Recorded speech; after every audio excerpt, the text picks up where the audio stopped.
A local farm is known for their premium meat, but that's not all they do. Cody and his Caravan are out in Marysville this morning, giving us an inside look at farming. Hey, Codes.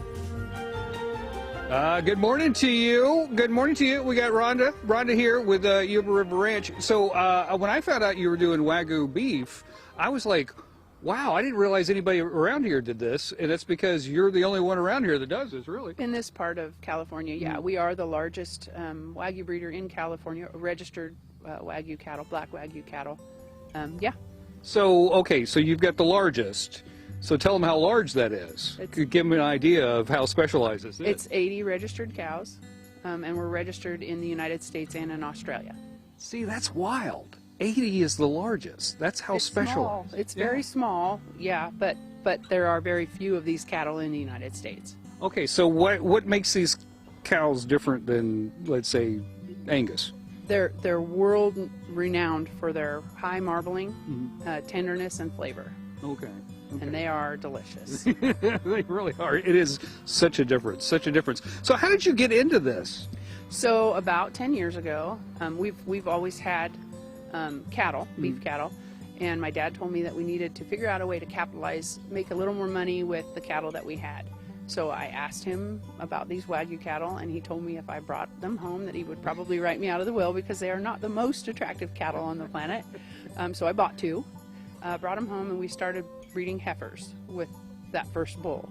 And once we got the wrapper off of one and got to taste that, yeah, we were ruined. So now the whole Angus herd is bred to wagyu. Oh, okay.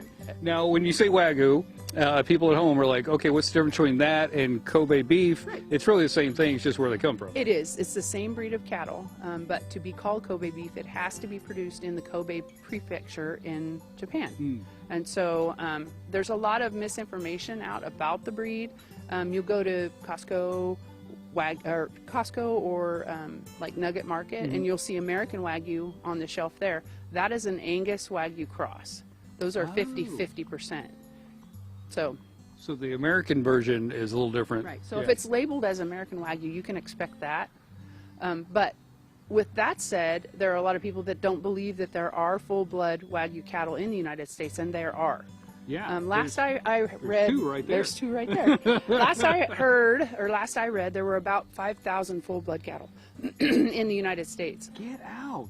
That's Yeah. it. So we're growing the herd, but it's a small gene pool, so we're careful with that. Yeah.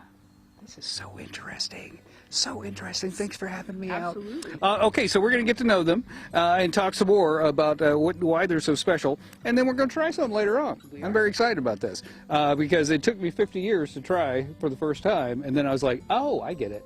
I totally get it. We rolled a tomahawk out for you. So oh, did you really? We did. We did. Wow, it's going to be a good day. All right, back to you guys in the studio. Yeah, Cody, I love a good wagyu burger. I'm curious where she might think is the best place for a burger, at least in our region. If you don't mind getting that question for me answered, that'd be awesome.